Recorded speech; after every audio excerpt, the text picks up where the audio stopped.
আমার আপনার নবী, দয়ার নবী, মায়ার নবী, রাহমাতাল লিল আলামিন নবী মুহাম্মদুর রাসূলুল্লাহ সাল্লাল্লাহু আলাইহি ওয়াসাল্লাম তিনি সাহাবাদেরকে নিয়ে কুফা নগরীতে, কুফা পল্লীতে একটা মসজিদ নির্মাণ করলেন। কি নির্মাণ করলেন? একটা মসজিদ নির্মাণ করলেন। একটা মসজিদ যখন নির্মাণ করলেন, আমার আপনার নবী মুহাম্মদ সাল্লাল্লাহু আলাইহি ওয়াসাল্লাম একজন ইমাম নিযুক্ত করে দিলেন, ইমাম বানায়া দিলেন। আমার আপনার নবী যখন একজন ইমাম নিযুক্ত করে দিলেন, তখন তার পিছনে সাহাবায়ে কেরাম রাদিয়াল্লাহু তাআলা আনহু আজমাইনরা নামাজ পড়া শুরু করলেন। কিছুদিন যেতে না যেতেই মুসল্লিদের মধ্যে একটা কানাঘুষা শুরু হয়ে গেল। একজন অপরজনকে বলে, ও ভাই, আমাদের ইমাম সাহেব, এটা তো যেই সেই ইমাম না, এটা হইল বিশ্ব নবী রাহমাতাল লিল আলামিন নবী মুহাম্মদুর রাসূলুল্লাহ সাল্লাল্লাহু আলাইহি ওয়াসাল্লামের নিয়োগকৃত ইমাম। ইচ্ছা করলে বাদ দেওয়া যাবে না, ইচ্ছা করলেই কিছু বলা যাবে না। যেটা আমাদের বর্তমানে বাংলাদেশের মধ্যে সভাপতি সেক্রেটারির নিয়োগকৃত ইমাম, ইচ্ছা করলে রাখলাম, ইচ্ছা করলে বের করে দিলাম। এটা তো তেমন ইমাম না। বিশ্ব নবী যাকে নিয়োগ দিয়েছে তাকে বের করে দিতে হইল, বিশ্ব নবীর অনুমতির প্রয়োজন। একে অপরের সাথে কানাঘুষা করতে করতে একটা সময় সকলে কয়েকজন মিলে ওই হুজুরকে বলে ফেললেন, ও হুজুর, ও আমাদের ইমাম, আপনি কেন প্রতি রাকাতে রাকাতে কেন সূরা ইখলাস তেলাওয়াত করেন? বর্তমানে বাংলার জমিনের মধ্যে যদি আপনি আমি যদি সূরা ইখলাস প্রতি ওয়াক্তের মধ্যে তেলাওয়াত করি, তাহলে দেখবেন বলবে, হুজুর মনে হয় আর কোনো সূরা তেলাওয়াত করতে পারে না, আর কোনো সূরা মনে হয় পারে না। এমন বলবে কি বলবে না? এমন কথা উঠবে। তখন ওই মুসল্লিরা ইমামকে বললেন, আপনি অন্য কোনো সূরা পড়েন না কেন, শুধু সূরা ইখলাস পড়েন। ওই ইমাম ডাক দিয়া কয়, আমি সূরা ইখলাস পড়ব, আমি সূরা ইখলাসই প্রতি ওয়াক্তের মধ্যে পড়ব। তখন এই কথাটা বিশ্ব নবী রাহমাতাল লিল আলামিন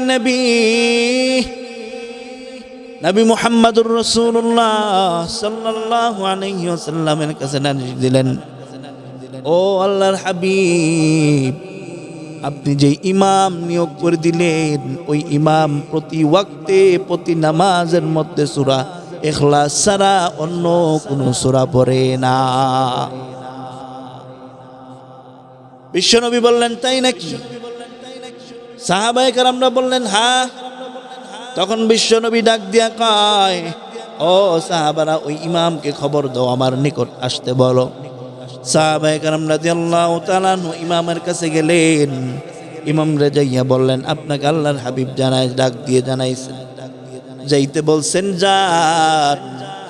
ওই তখন ইমাম দৌড়াইয়া আসলেন, ইয়া রাসূলুল্লাহ, ইয়া হাবিবাল্লাহ, আপনি আমাকে ডেকেছেন?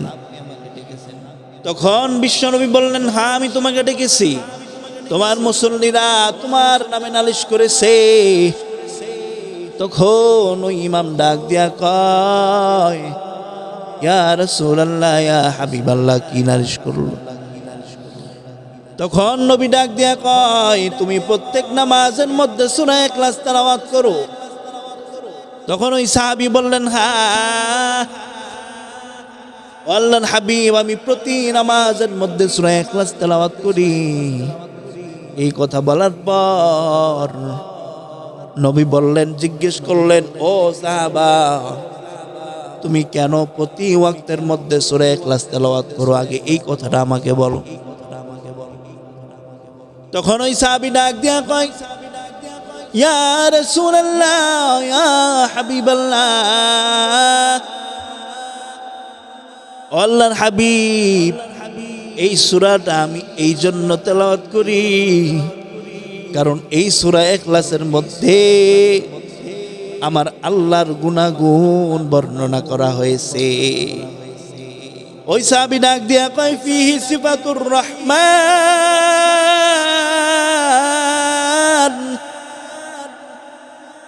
ও আল্লাহর হাবিব, ফিহি সিফাতুর রহমান, ও আল্লাহর হাবিব, এই সূরার মধ্যে আমার রহমাতের গুনাগুণ, আমার রহমানের গুনাগুণ বর্ণনা করেছেন। আল্লাহ এই সূরার মধ্যে জানায় দেয় কত সুন্দর করে, কুল হুয়াল্লাহু আহাদ, এ নবী আপনি বলে দিন আমি আল্লাহ এক, আল্লাহর কোনো সন্তান নাই, আল্লাহর কোনো শরীক নাই, আল্লাহ কারো থেকে জন্মগ্রহণ করেন নাই, আল্লাহ পাক রব্বুল আলামিন থেকেও কেউ জন্মগ্রহণ করে নাই, আল্লাহর সমতুল্য কেউ নাই। এই পুরা সূরাটার মধ্যে হইল শান ইলাহি, আল্লাহ তাআলার শান এই সূরার মধ্যে আর কোনো কথা নাই। এই জন্য আমি এই সূরাটাকে বড় মহাব্বত করি, এই জন্য এই সূরাটাকে আমি বড় ভালোবাসি, বড় মহাব্বত করি, এই জন্য বারবার এই সূরাটাই পড়ি। তখন বিশ্বনবী ডাক দিয়া কয়, ও সাহাবারা তোমরা শুনে রাখো, ও সাহাবী তুমি শুনে নাও, যতদিন তুমি জীবিত থাকবে এই মসজিদের মধ্যেই তুমি খেদমত করে যাবে, এই মসজিদের ইমাম তুমি থাকবে। ও সাহাবী তুমি শুনে নাও, এই সূরা ইখলাসের প্রতি মহাব্বত তোমাকে জান্নাতের যাওয়ার জন্য যথেষ্ট হয়ে যাবে। আল্লাহর হাবিব বলে দিলেন যে এই সূরাকে তুমি যেই মহাব্বত করো, এই মহাব্বত তোমাকে জান্নাতের মধ্যে নিয়ে যাবে। আরে মুসলমান, এখন চিন্তা করে দেখেন, এই সূরাকে মহাব্বত করলে যদি ওই সাহাবী জান্নাতে যাইতে পারে, তাহলে আপনি আমি এখনো এই সূরাকে যদি মহাব্বত করতে পারি, তাহলে আপনার আমার ঠিকানাটা জান্নাতের মধ্যে বানাইতে পারবো।